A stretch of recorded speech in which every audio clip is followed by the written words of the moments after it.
Hey guys, thanks for joining me this week on For All Things Lexington. It's the only show dedicated to Lexington, South Carolina. Here, you'll hear me talk to people, groups, bands, and organizations about where to go, what to do, and who's who in and all around our beautiful Lake Murray. I'm your host, Angela Barrett, and this is For All Things Lexington. The For All Things Lexington podcast has been brought to you in part by... I enjoy listening to the Talking South Carolina podcast in my car, at work, or all cozy and warm at home on a cool South Carolina day. You should too. Check out the podcast and Angela Barrett at talkingsouthcarolina.com. Carole, thank you so much for being with us today. Thank you for having me. Yeah, so the last time you were on, it was May 13th of 23, and we were talking about your book, Family Reborn, and we were going to follow up today to see if how we're coming on that next book. Well, we're working on it. I am working on 3 at the same time. Oh my goodness.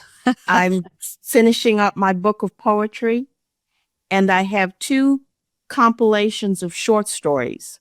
One is based on my life story, different life stories, and the other is fiction.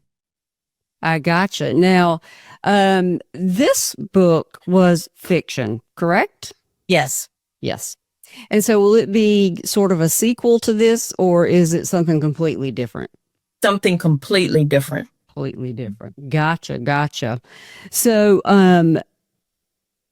tell me a little bit about your short stories that you're in the middle of. Well, the compilation of short stories based on my life are different little episodes of things like, I'll give you an example, Apron. I wrote a short story about my grandmother because she always wore aprons and she had tons of them for different occasions and special things that she did. And then she had her chef's aprons that she cooked in every day. So I wrote a story about that and how it affected my life. Yeah, and that's a good one that you brought up because I got several of my grandmother's aprons, and I don't really cook like that, but there are times that, you're already dressed for, people are coming over and you're like, hold that thought before I get something all over me. So I pull out Yes. aprons and they do bring back memories. They do. Well, that's pretty cool. Now you said you were also working on the poetry. So tell me more about that. I've been writing poetry for years. I have poems in this book that are from my early days of writing in high school all the way up to today, including some of the ones that have been published in anthologies. Well, that's neat. And now the new fiction book, give me I know you can't tell the whole story, but just give me a little brief about what it's going to be about and about when you think maybe you might get finished with that. I know that's hard to say, but yeah. There is no particular theme. It's multiple short stories that I've written at different times. A lot of them started with my writers group, and they would give us a prompt, and I would write a short story from that, and then I would, over time, go back and rework it and make it into a finalized short story. And most of them are very short, like 2 to 3 pages. I think the longest is about 10 pages. I gotcha. Now, that's going to be the new fiction book? Yes. Gotcha. Now, do you still do, I think you called it a beta writer? Beta reader. Reader. Oh, okay. Yes. I read for other authors that are writing. Yeah. And a number of them that I've read their books have gone on and published their books. Oh, neat. And short stories. Yeah, there's a book of thoughts and ideas that I've had for years and years and years of something that eventually, maybe one day, I will write. But I will certainly get with you before I do that. Tell me what I should do, what I shouldn't do. But that's somewhere way down the road. But yeah, there's been this. It kind of goes back to living life in the world of politics from a very small town and how unfun that was. Okay. So I may have to wait till mom and dad are gone because they might be upset about a few things not that they did anything, but just, how I interpreted the situation at the time. You know how that goes. Oh, yes. So now, since the last time I've talked to you, you have moved. You're not in Lexington anymore. You're more South. Yeah. More south.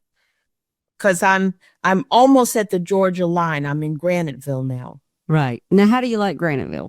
I love it. It's more of a country setting, but it's like within 10 minutes of anywhere I want to go city-wise. We went to Augusta Friday for a home show, and we thought it was going to be a big deal to go to Augusta. It took us 10 minutes. Oh, wow. That's pretty cool. Just the way we had never been. We had been down the road part of the way, and we went a couple extra miles and crossed the bridge, and hey, you're in Augusta. Yeah, there you go. There you go. That's nice. So now, what would you tell people who have thought about writing? What's the first steps? Give some advice to people who thought about it, like myself. I've thought about it. I've jotted down some ideas. I kind of have an idea, but what would you tell them? Well, that's the basic. You jot down your ideas and you go back and you say, okay, I'm thinking I want to write. So you go back to the ideas you had and you start playing with them and seeing where they go. Do you want to write fiction? Do you want to write nonfiction? What is your goal in it? And best thing is to get involved with a writers group, because that will push you to write on a regular basis. And it will give you other people hearing your writing or seeing your writing and help you to get better at it. I'm also one of those that likes to take classes. There's tons of free classes online. Like there's a site called Readsy that has a lot of classes. Mm-hmm. But I got a degree in a certificate in creative writing. So I always feel I want to hone my craft. Right. So, and the writers groups, those are Facebook groups or they have local groups you can join. I'm currently with a group that we meet on Zoom because I got so comfortable with my original group that no group have I felt that comfortable with. And they have people now at one time it was only in Denton, Maryland, but now they've gotten a grant and they do longer distances. So you can be from anywhere as long as you can Zoom in. Yeah. Yeah. That is the beauty of Zoom, isn't it? Yes. Because you're in Graniteville and I'm in Lexington.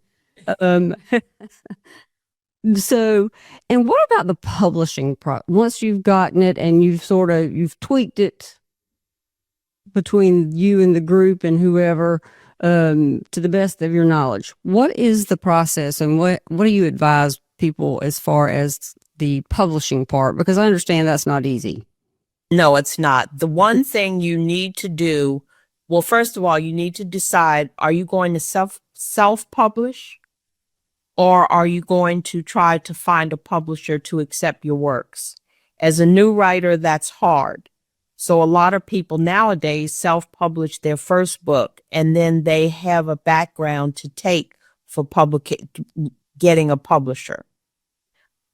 Once you do that, before you approach anybody or do anything, you should have your work edited, because you can think you have a perfect book and you've worked on it for years.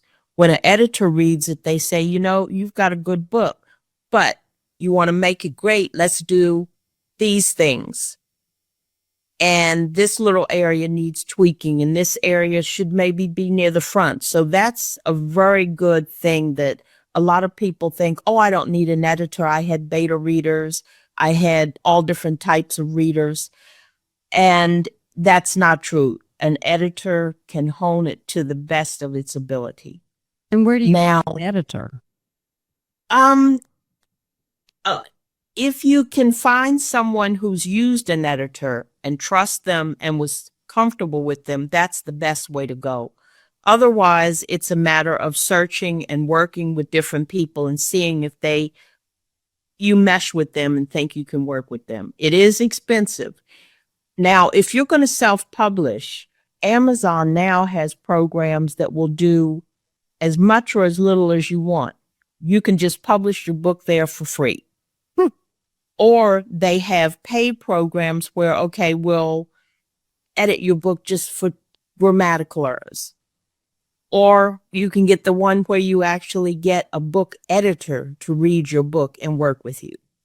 So they will do whatever, and they will even go, my weakness is marketing, and that's why my book hasn't done as well, I think, as it could have. And Great book. Thank you. I appreciate that. But they'll do the marketing for you too. So, it's worked on a pay scale, and overall it's close to what you would pay a editor just straight out. Uh-huh. So that's that's a good option if people are interested for their first time book to get started and to get out there and get comfortable with the whole process. Yeah, well, it sounds like even though a lot of writers are solo, and sort of they don't necessarily have, unless it's sort of their part-time work, an office to go to or things of that nature. So again, one of those networking things, even though you do yours, if you can find a good group, yes, that's probably the best bet, it sounds like, so that you can build a rapport with those people and get their trusted information, just like now, the rest of us in business, I guess.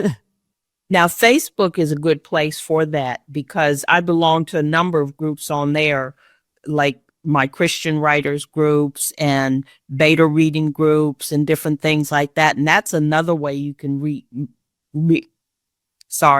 that you can find editors and different people you need, because you'll find writers who've written and can tell you this person did not do well, this person did well.